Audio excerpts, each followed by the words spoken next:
We got many criticism from other Lithuanians that maybe are not that into Eurovision, but when all the media is talking about us, how are we going to represent Lithuania, they started hating. We hung on to the fans and their support. It really helped at that moment, and it is helping now. Hello, I'm Jack. Welcome back to your favorite Eurovision series where we're talking to all the fabulous contestants from this year. And today, no, your eyes are not deceiving you. It's Katarsis. Hi guys, how are you? Hello. Oh, it's so good to see you. We're good. I'm sure it's an absolute whirlwind at the moment, and it's a bit of a crazy time being part of this Eurovision world. What was that moment like when you guys realised you were going to Eurovision and you were representing your country? We were pretty shocked at the moment. Like, we couldn't really understand what was going on.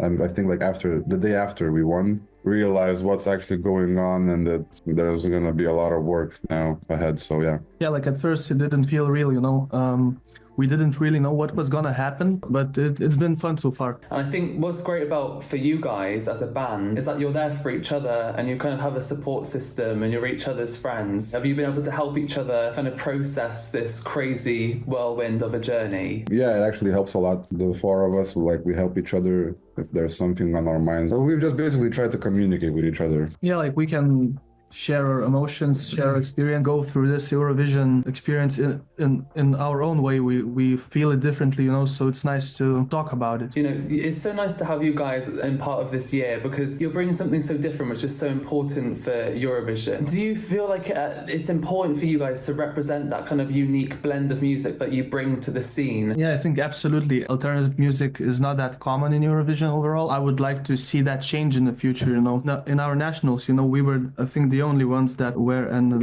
alternative rock group. It's been great carrying this flag as well. And there are so many good songs this year. I'm sure you guys know that, including yours. Are there any songs that each of you kind of really vibe with, that have really enjoyed this year? All of us like Ukraine's song very much, Germany's song. Yeah, I've had that song on my playlist. Yeah, I listen to the Germany song a lot. Latvia song. Yeah, great song. Yeah, but we get along with everyone, all of the countries, every artist that's participating is super friendly. It doesn't actually, I think Red Sebastian say this in an interview, it doesn't really feel like a contest. I don't know how it's going to be in Basel, but it just feels like hanging out and having fun like all of us. And of course, you've been able to meet the other artists and connect with them at the pre-parties. Is there anyone that you guys have kind of built close friendships with or that you just get along with really well? Well, Ukraine, Latvia. Maybe Iceland. Yeah, Iceland's pretty nice. Yeah, we talked to them a lot. Yeah, they're really fun guys. Yeah, Portugal, we started hanging out with them more. Yeah, we had a lot to talk about with them, about the concert experience, about making music, just geeking out about music stuff, instruments. Yeah, we had a great time with them. Yeah, we didn't really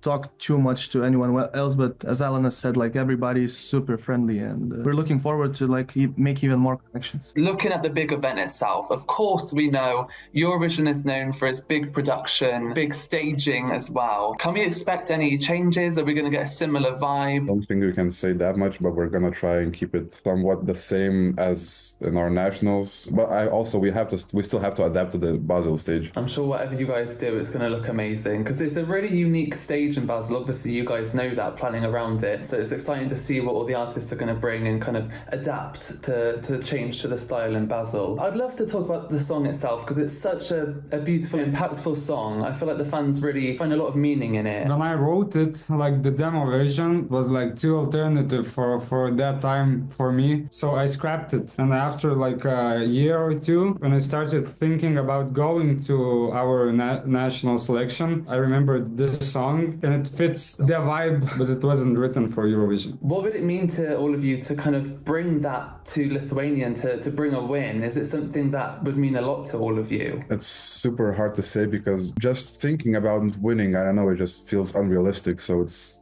hard to say even what it would mean. It would feel like a dream. It was same when we won our national finals. We didn't expect to win. Winning Eurovision would be 100 times crazier. We would just faint. It's funny that you say, you didn't expect to win the national final either, but there's been so much love for you guys. And, we really do love you as the fans. It's so lovely to have you in this Eurovision community now. How has that kind of process been for you guys of receiving all this love and support from the fans?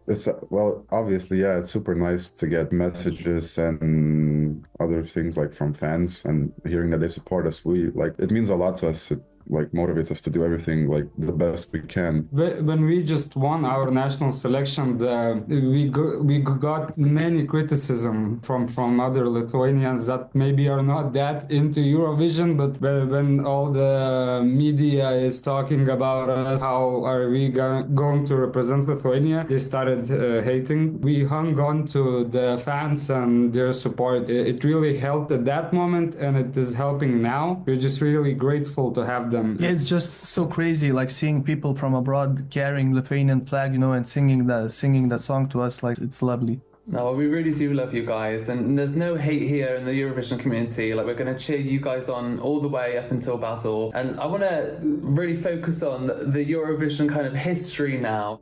Let's do this. You guys will be great. Don't worry about it. It's super easy. Who is each of your favourite Eurovision act from previous years? Sorry, Alanas did bring up a browser to cheat. No, don't worry. You don't even need to cheat on this one. I'm not gonna do it. Yeah, it was just joking. Yeah. That's so funny. Don't worry. It's only your opinion, so don't worry. No trick questions here from me. For me, it's Salvador Sobral. Yeah, I think I agree with this one.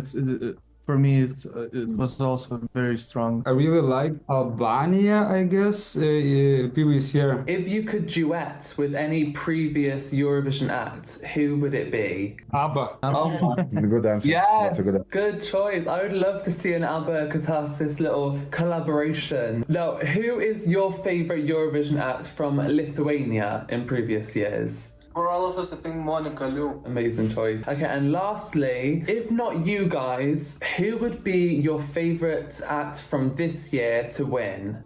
Maybe Ukraine or Latvia. Or Iceland. Or Iceland, yeah. All of your best friends. We love it. Absolutely good choices. We love it, guys, and we love to have you in Eurovision. It's been so much fun watching this journey, and like I said earlier, we're cheering you on all the way to Basel. So just enjoy it, have an amazing time, and yeah, just keep having fun. Thank you so much for joining us. Thank you for having us. Thank you.